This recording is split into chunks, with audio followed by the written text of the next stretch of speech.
Hello, everybody. Welcome back to Automation and BeamNG.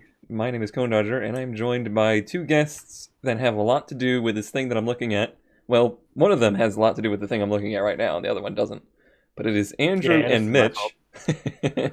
And Andrew is an automation developer, and Mitch is a BeamNG developer. Tell me what it is that you do, respectively. I usually spend most of my time making bits of engines for automation, but for this collaboration, I was working on this BeamNG level with Mitch. And I usually design levels for beamng, but this time I was helping Andrew bring this level to completion to a standard that we wanted to have in the game. Ooh, I like the Ooh! stab there. Was a bit of a okay. We've been taking jabs at each Andrew other the whole helps time. Right? immensely. So yeah, what I'm looking at here is basically pre-Mitch. This was the world as we knew it, just off of your work, Andrew. And then this is I want to say many years, but really not that long of effort. Like a month's total effort spread over a year. Yeah. Yeah. Um, but it's been through various prototypes at various stages, and this was kind of as far as it ever got. It was never anywhere near finished, but yeah. So the whole track is basically make believe. The only thing that was ever known about it was the 2D representation and then some statistics that Rob and I think Martin may have, who wrote all our track sims. yes, that is right. And it was basically just here's the layout and here's the elevation and the camera and all that stuff. Yeah, yeah. There's a lot of data you don't see in the 2D map. Like all the camber and all the elevation and stuff is taken into account in our 2D representation, but you don't see it. So with all that in mind, like none of that could change. Everything that was already in the 2D representation had to carry over to here. Yeah, so this is quite a way along of making the prototype, so to speak. The very early one was basically just that road surface that we already had 100% defined, and then some terrain vaguely surrounding it with nothing on it. Because, yeah, we had the road surface locked down from the beginning. Right. At what point did you realize this track was basically a murderer? Pretty much the first time I drove the blank road surface. I mean, the Varian Bend has always just been terrifying in Yeah. every iteration of this track. Oh, look which version this is. It was my favorite. Ah, yes, the one with the questionable water. Yep, that was a good one. But yes, this turn down here is definitely going to be infamous. Yeah, I mean, it was basically constructed to be like, what happens when your car encounters a tightening, fast off-camber corner? And the answer is usually you end up in the barrier because your brain reads it as a certain sort of corner, and then the off-camber comes in, and then it tightens. Right. Yeah. And I guess that's kind of where I was going with this is, I mean, for a track that was designed basically out of necessity, like it was just meant to test a car, not be an actual flowing track. This might be biased because I've spent a ridiculous amount of time on it at this point, but it's actually a very fun track to drive. Yeah, that surprised me, I gotta say, because yeah, we had never seen it in 3D until it had already been a 2D track for years. Mhm. So we had no idea what it would look like and what it would feel like. But it turns out it's mostly pretty good. It's unusually challenging, and it probably wouldn't be a great actual racetrack because that kills people, Carl. Yeah, no, it's not a racing track. It's very much in the mold of the Nürburgring of like a lot of these corners just aren't safe. Yeah. All right, to both of you, if there was one thing you could change in the layout since you couldn't, what would it be? I'll let Andrew go first since Oh, this is originally your baby. yeah, it's kind of hard to say because like there are certainly lots of bits of it that are bad in the sense of being scary, but I kind of love them all like my terrifying children. I probably would tone down Bavarian Bend a little. It could be a little flatter, I think, and still be scary, but not as scary as it is. All right, well, you took the easy route. Mitch, any thoughts? I think I might like to see maybe 1 or 2 corners with a bit more elevation change. That'd be nice, I think. Mm. Yeah, I mean, this one over here, when I first started like seeing the layout, I thought this was going to be so crazy of an elevation change. But at the end of the day, it's really not that bad. All right, so now we head over to the modern version. A slight difference. But let's talk a little bit more about the rest of the tracks. Because, like I said, this layout that we're looking at here was defined. There was some hurdles to get it as accurate as possible, but everything outside of there had to be basically made up. So, you have any thoughts on some elements around here that you've created or where the inspiration came from?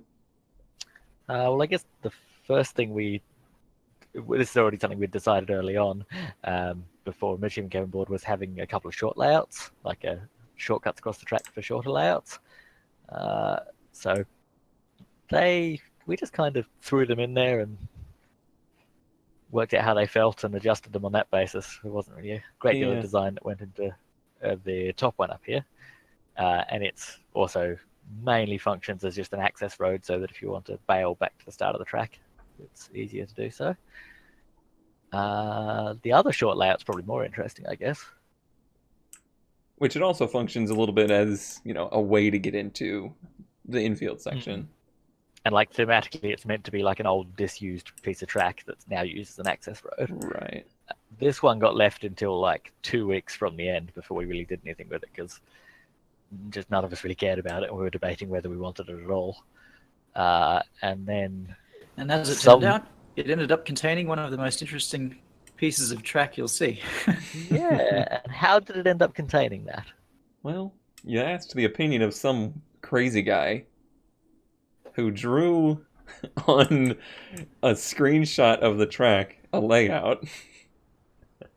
And I think my words were, I want as much baking as you feel comfortable doing. And then we did that and showed it to you, and I believe you said more. More. Give me more. But no, I'm super happy with how that came out once we decided it was meant to be like a 1920s, 30s concrete banking. I think it came out pretty well. And it's super fun that in most cars you can basically be accelerating flat out all the way around there and pull 1.5 Gs. Right, yeah, it's one of the few cases, I think, in the whole construction of this where it's just like, this is only here for fun. Like, there's no testing facility for this. This is just here for a good time. Exactly.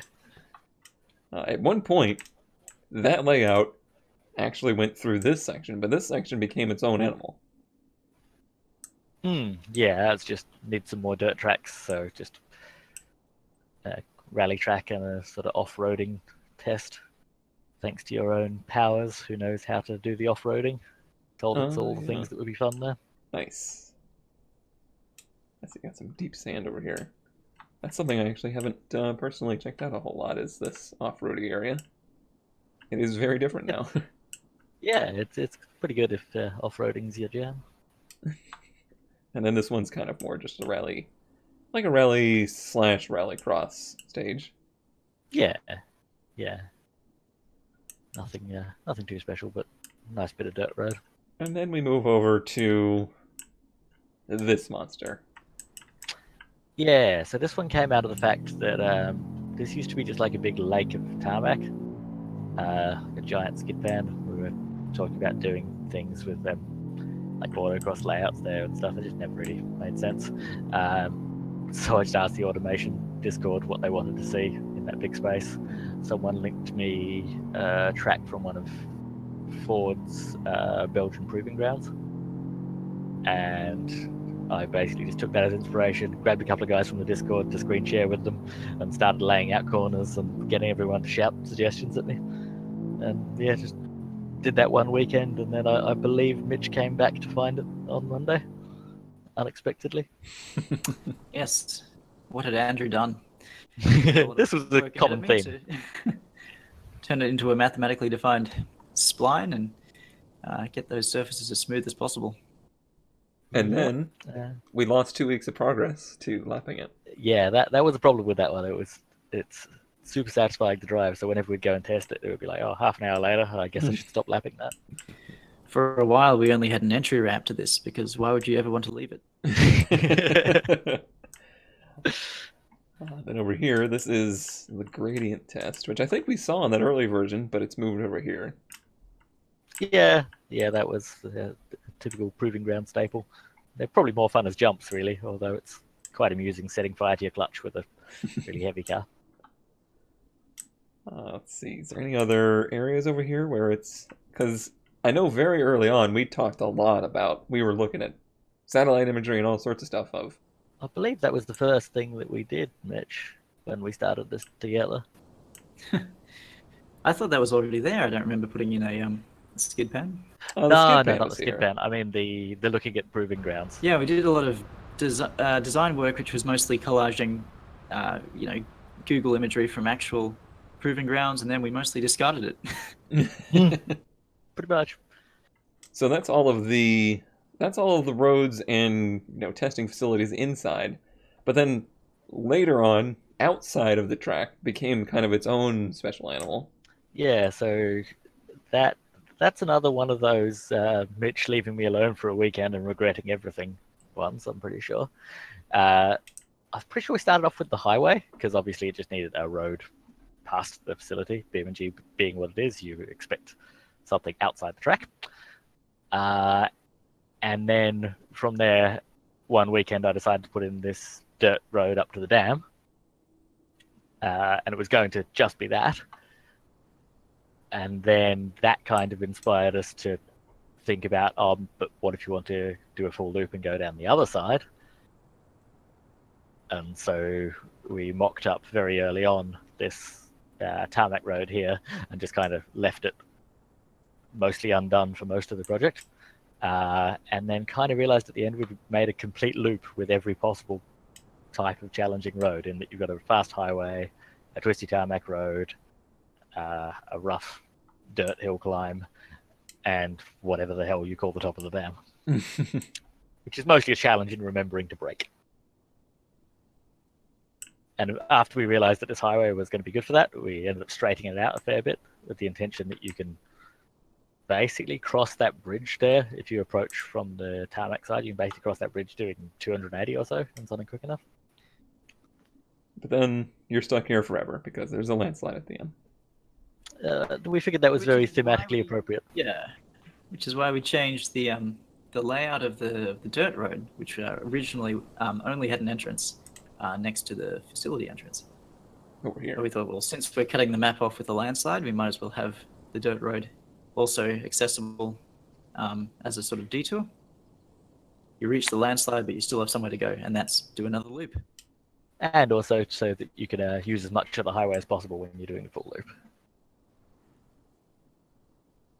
Now, if you look to your left, you'll see something that I can finally blame Mitch for adding. You have anything to say about this airport? This was originally born out of frustration that we didn't have anywhere long enough to do a quarter-mile drag. But eventually, when we got the backdrop terrain in, we realized this map is actually not bad for flying planes around on. So having a little runway, I think, does a service to this map. And when he says little runway, it's a pretty little runway. You have to be a pretty skilled pilot.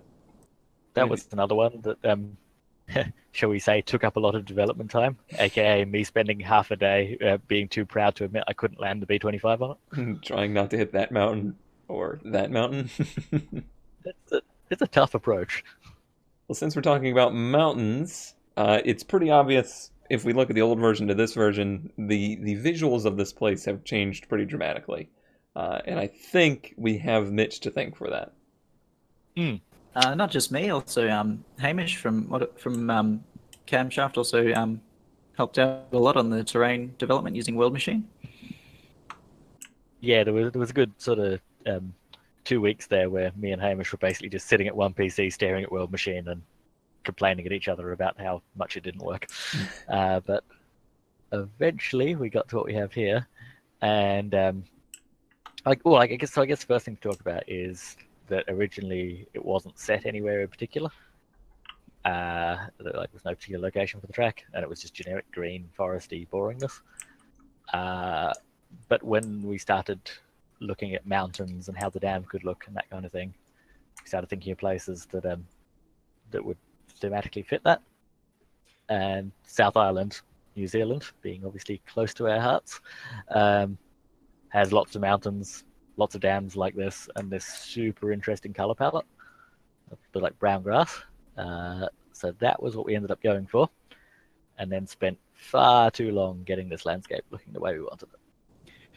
Yeah, sometime during the first week that I was involved in this project, it would have been, I asked Andrew where he thought this place was going to be set, because I noticed the terrain was pretty spectacular from the beginning, very tall mountains around.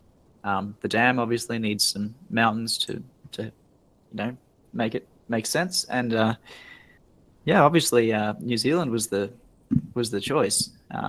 It's a bit different from some of our other maps, where it's actually a country where you drive on the left, so that's a bonus for us.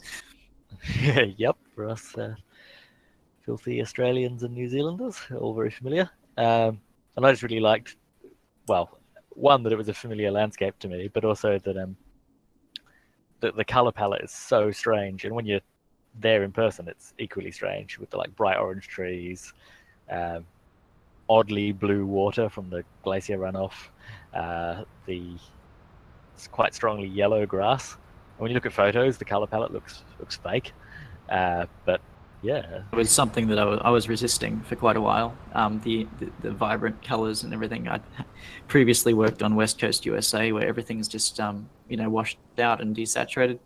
But this is a totally different beast. And eventually Andrew won me over, and we did end up going with the extremely yellow-orange autumn trees. And I'm pretty happy with how it turned out. That was definitely the age-old debate between us. I was always more saturated, Mitch was less saturated, and the correct answer was always somewhere between the two of us. I know the first time I saw those trees, and I don't think it had been talked about before, and I loaded it up and I saw them. I'm like, wow, that's really great. So you gonna decide on which season it's in, though? Yeah, there's a lot of things like that, and then you look at a photo and you're like, so you're going to decide which season you're in? Yeah. Photo? It's very bizarre. That was something super cool when we got near the end too. We'd keep looking at reference pictures, and it would just had all the elements we had. Like every photo we looked at would have the brown grass, the scattered rocks, the autumn trees, and the lines of pine trees and everything, and kind of nailed all the stereotypes. The rocks were a lifesaver in terms of objects to place somewhere. Just there's so many rocks in Central Otago, and we only had, I think, 6 different types of rocks, and it looks okay. You place them everywhere in big piles, and that's just what you see in the actual location.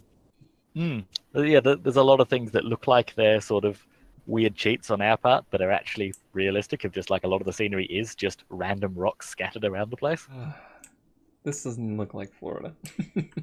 You could have done a Florida map in a week. Well, the elevation map would have been really easy to do. Yep. And then pine trees and palmettos and alligators. That's about it. I'm told there are small hills in the middle of our city that are larger than any hill in Florida. So I believe it. It certainly would have been a different vibe. We have not 1 but 2 landslides in this map, so there's the second one just up ahead. Yes, I actually, I think I'm to blame for this one. You are. Yeah. I believe, when we were testing it, you were like, oh, what if there was a landslide here? And then they'd built a detour around it. And it turns out in Wellington, where we're based, there is literally, in one of the suburban roads, a landslide that covered the road. They just gave up, made a wall of shipping containers to hold back any further landslides, and then built a road around it. It's really good. So anybody that's ended up accidentally slamming your car into here, I'm sorry. Actually, that's another really good one where it seems like we've just been lazy and they haven't even built barriers, they just use shipping containers. When literally that is what they do here. This was another experiment. I mean, when we were playing with World Machine, we started realizing that more and more snow was looking better and better, but then it kind of didn't make sense that the road would obviously be quite slippery if there was snow on either side of it, We can't really do snow on the road as such. This was about the point. This was about the point when we discovered that we had a pretty interesting 8 kilometer loop around the outside of the map, and it already had challenging sections of tarmac hill climb and rally style dirt road. So why not cap it off with a bit of slippery, icy road just to pose a little bit of extra challenge? Which turned out to pose more challenge than we intended, I think.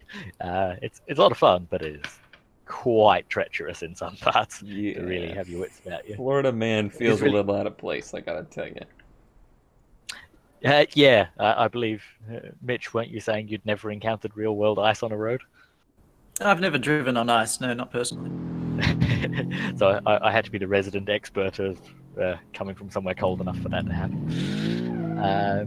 But yeah, it also feels super interesting on a wheel because the force feedback, which, as you point out in your other video, is quite good now, really like lightens up as you touch ice and loads up again as soon as you get back on tarmac. So you can like feel your way through where the grip is up there.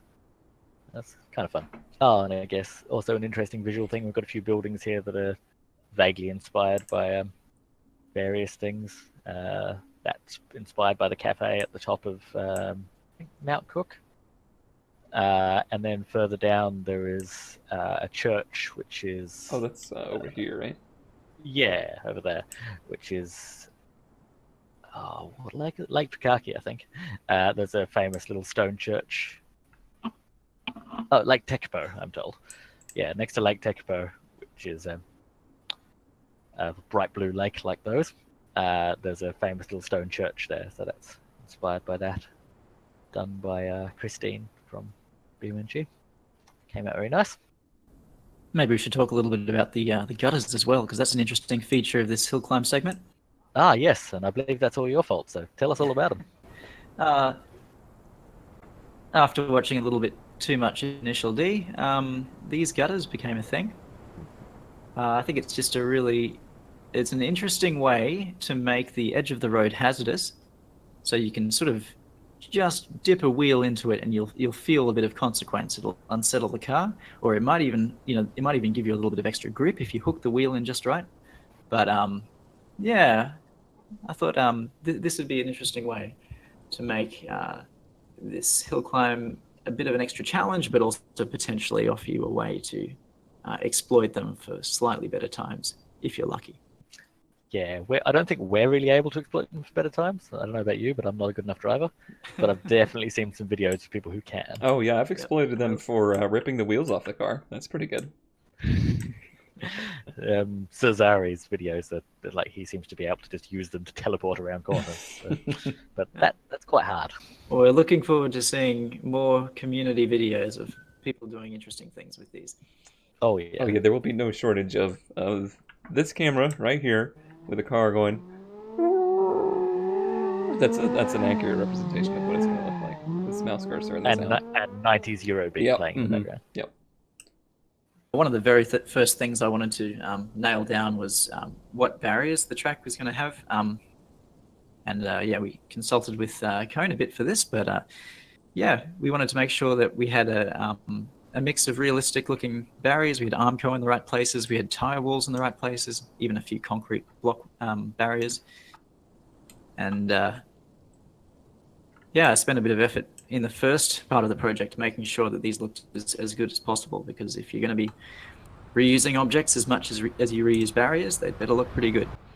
I think that was pretty much the first thing you worked on for this, was doing up a bunch of barriers, and it immediately makes the surrounds of the track look a lot better. So definitely worth investing effort into. You're looking at barriers for most of a lap, so yep. Worth it.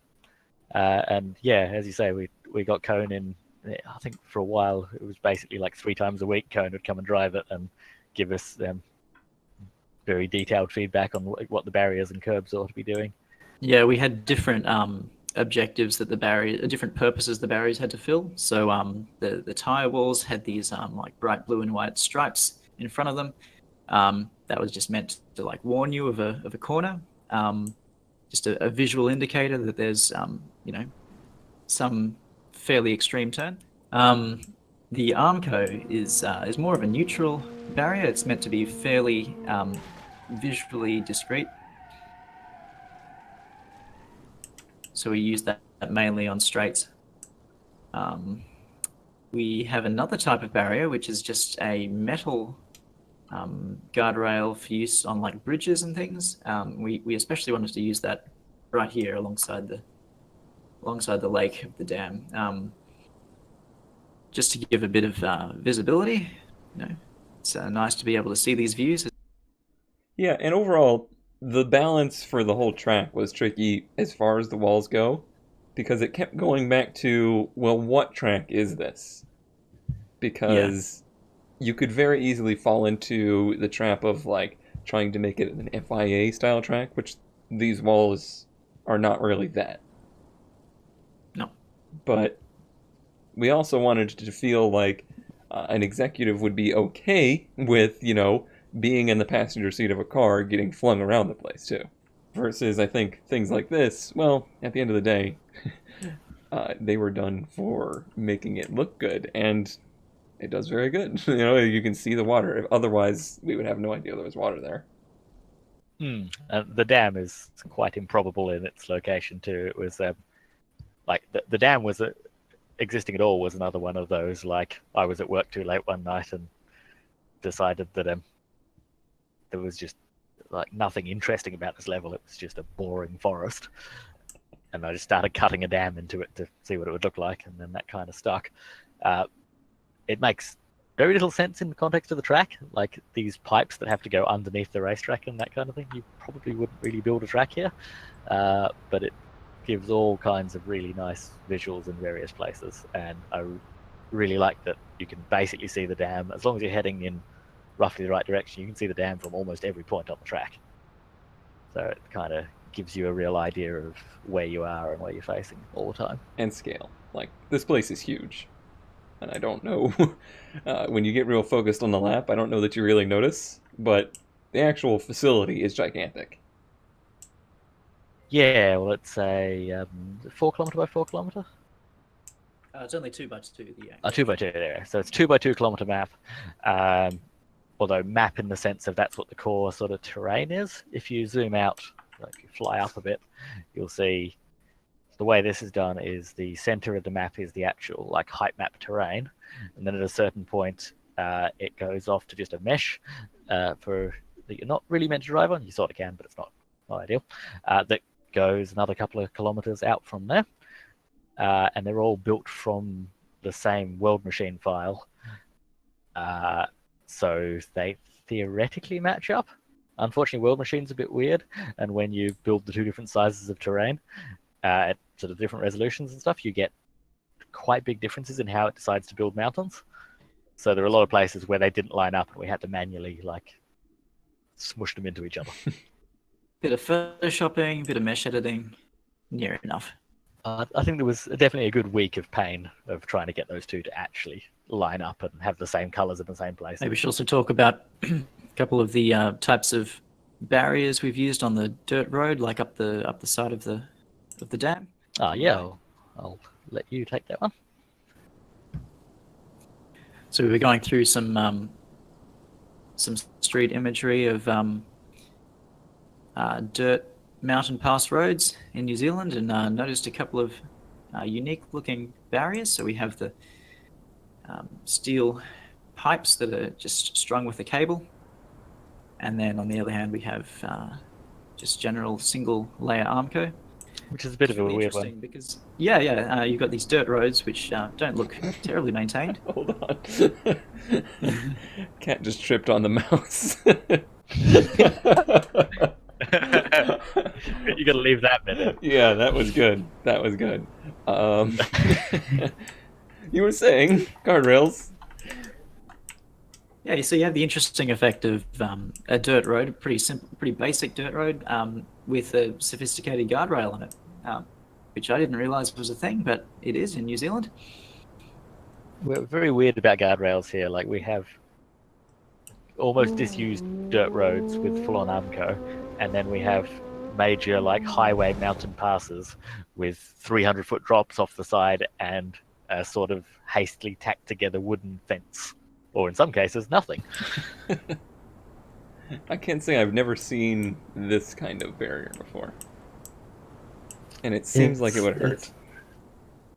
Yeah, I imagine it would sort of work, but it's better than the alternative of literally nothing and a giant drop, which we're quite fond of. So back to the track a little bit, we have another element that I think Mitch really played a big role in, and that is curbs, because I spent 6 months lapping this track with curbs that would instantly flatten your tires. And tell me a bit about what you did with the curbs. Yeah, we had to come up with the sort of generic curb design that worked pretty well here. We don't use curbing on this track as much as you probably would on a full-on racetrack. We just use them in key areas like the apexes and a couple of outsides outside of the track as you're exiting a turn. We've sort of got two variations on the curbs, one of which is like a sausage curb that really upsets your car if you run over that. Could even flip your car in some cases. That's for the corners that are the most tempting to cut, especially the sort of low speed corners. And then for higher speed corners and elsewhere on the track, we've just used basic curb that doesn't have any kind of edging on it. Really satisfying to develop these because one thing we're shipping with this latest update for beamng is the new rumble strip sounds. So you will hear these now as you drive over them. I wanted to really touch on that. Like, the rumble strip sounds have to be the best rumble strip sounds of any game I've ever played. You should tell them how they work, Mitch. It's quite a as far as as I understand it, and I'm not a sound guy, but it actually runs a simulation to detect peaks in the tire pressure as you drive over these, and then it sort of assembles a frequency based on the analysis of those peaks. So depending on the shape of the curb, how many bumps you have per meter, you'll get a different sound for everyone. And I'm pretty sure that's something, I don't think I've ever seen anyone else do that. I'm assuming it's something that's probably only so possible because you know exactly how the tires are forming and can access that data more easily. It's definitely only possible because we're running a 2000 hertz simulation of the tires. And the new tire sounds, in fact, as well, are also very impressive. I'd argue some of the best I've heard. They seem to respond really nicely to like changes in load and slip angle and that kind of thing. So overall, one of the things I've noticed to do with not just the track, but just the overall like collaboration is it seems like a lot of the more driving focused aspects of the game have been kind of touched on. Is there anything that you can think of, Mitch, where maybe your perspective was changed a little bit, or your focus was changed a little bit? This developing this track has sort of showed me how valuable it can be to have outsiders contributing to the development. So you've got people like Cone test driving this, giving feedback. Design is a really iterative process. So just drawing a track and driving it once, it's probably not going to be that great of an experience. You've always got to morph the track into something that you want it to be. And I think that's sort of how real world tracks work in a lot of ways. They change subtly over the years, and that's how I like to see development of in-game tracks work as well. Is that they gradually evolve with feedback to something that everyone's happy with. That ended up being very poetic. And I was surprised. Horrible start, but it went somewhere. I was surprised working on this, like how much time we ended up spending perfecting the track, even though the surface, the camber, the turns, everything were completely nailed down. There was so much time to be spent making sure the barriers and the curbs, and there's a surprising amount of effort dedicated to like, and this is true of any kind of level design really, but what the like moment to moment view out of the car is. Like that pine forest there is quite intentionally placed with where it ends and where it starts to like give you a sense of speed as you come down into it, and then burst back out of it just in time to A, see the view and be distracted by it, but B, come into this open part and through Bavarian Bend. for example. And there's lots of things there where it's like for each specific spot, you kind of have to go, what does the view out of here look like? Both from a point of view of does it look good and does it look interesting, and from a point of view of can you read the track. So a lot of the changes we made to barriers and curbs and that kind of thing were based on like, I can't see where this corner goes. Like the barrier is perfectly safe, the corner is fine to drive, but the barrier would end up having to be changed as a visual aid of where the corner goes. Yeah, that's part of probably the most fascinating part of track design for me is the stuff around the track changes how you drive the track so much more than you probably expect. Completely. We found that a lot with Bavarian Bend again, that we kept making more and more changes. Like early on, we were like, this corner is fast and terrifying. It should have a big runoff. It should be built safe. And that made it far, far more dangerous. Because when it had a much bigger runoff off to the side and was much clearer, you felt confident to come into it fast. It just let you build up even more speed as you flew off on a tangent. So you'd end up impacting the wall with like,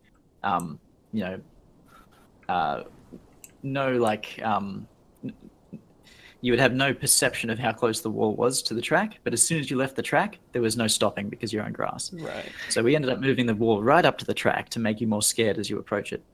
And I still think, most people won't be scared enough to brake early enough for this corner, but it's something. I mean, he left enough skid marks there to try to tell them, but. That's definitely that intentional. was a lot of fun. That was intentionally entering the corner too fast and losing control, and then painting over the skid marks that were left, so that those will be loaded in the level by default. You'll see those the first time you drive. I believe that's how you did most of the skid marks, wasn't it? By learning your own mistakes and putting skid marks where they were. Yeah. Yeah, that's the kind of stuff that's really cool about the level design, and it makes it feel so. Even though this is all fantasy, it all feels very natural. Like it feels like this place exists and it's existed for a long time.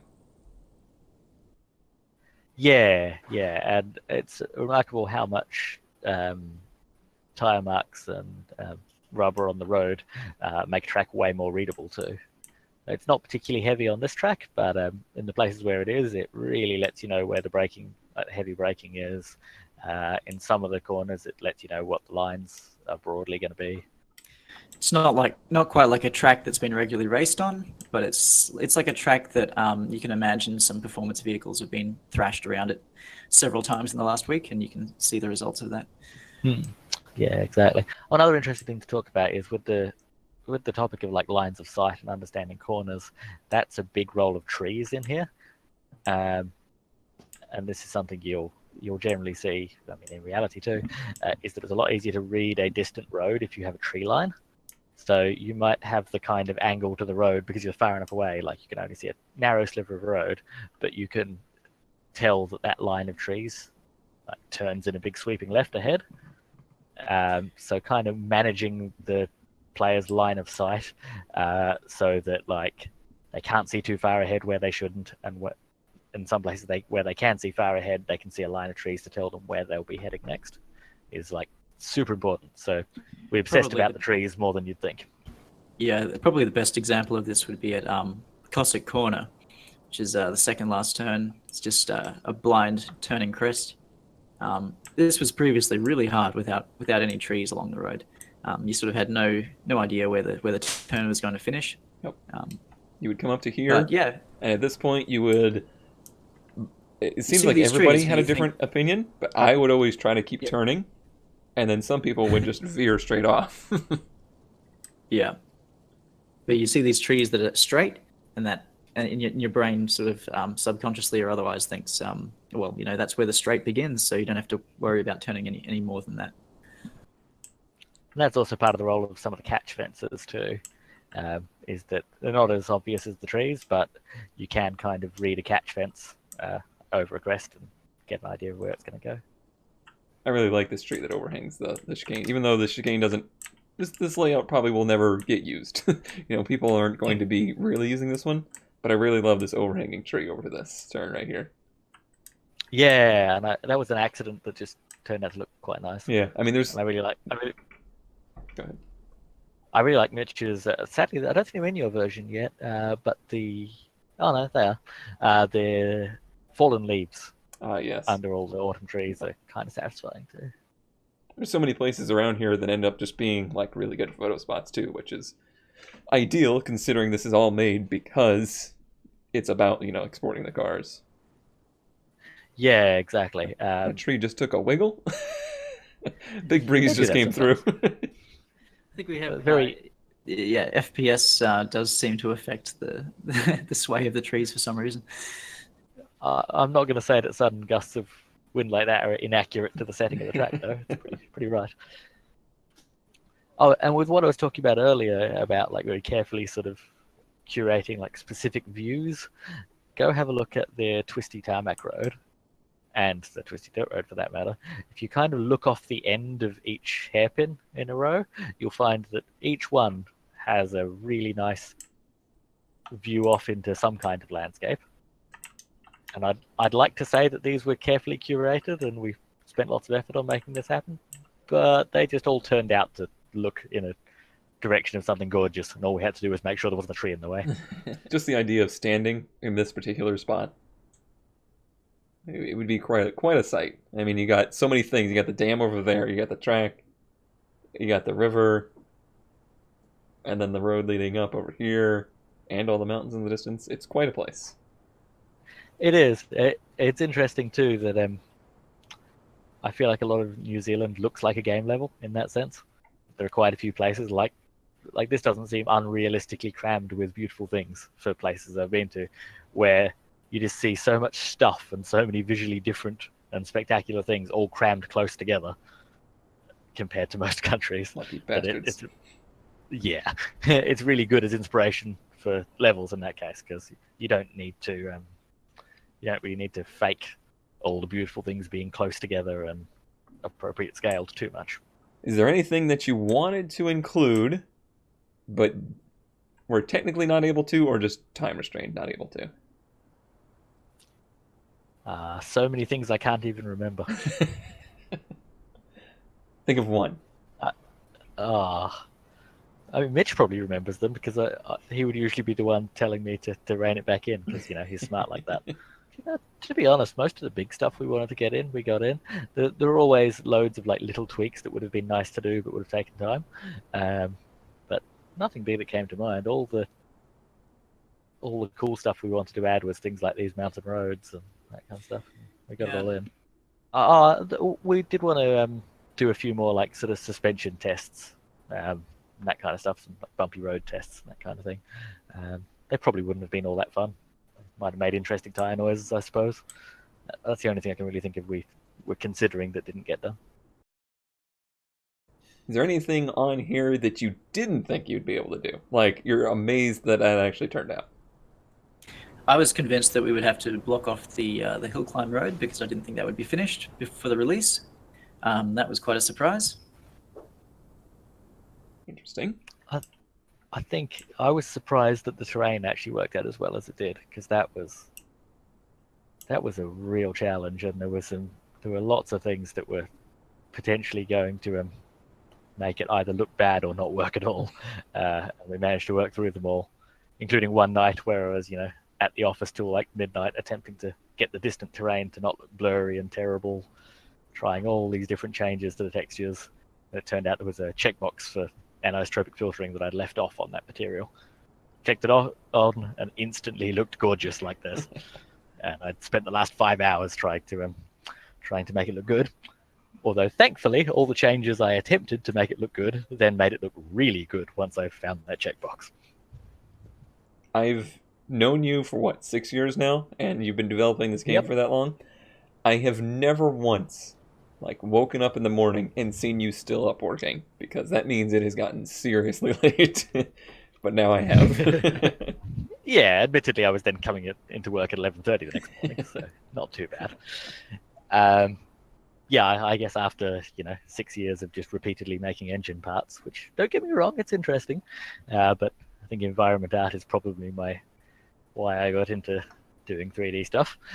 So the chance to actually get to do it for work. Yeah, I haven't been home much in the past 2 months. Interesting comment from Andrew early in the project along those lines. I think you said that you were just happy to be working on something that doesn't require millimeter precision. Well, we'll see how that turned out with all the all the precisely matching curbs and bridges and gutters we had to make. Yeah, it turned out the amount of precision required for curbs and that kind of stuff is about the same as required for a piston to fit in a bore. So, damn. Damn. You see what I did there? It's a damn. Oh yeah. So if we ever did this project again, there is one thing I would change, and I would institute a swear jar for damn-related puns because it went too far, man.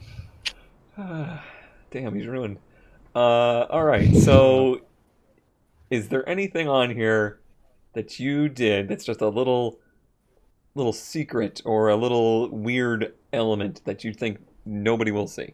This is an on-the-spot question. You might not have anything, but we'll see.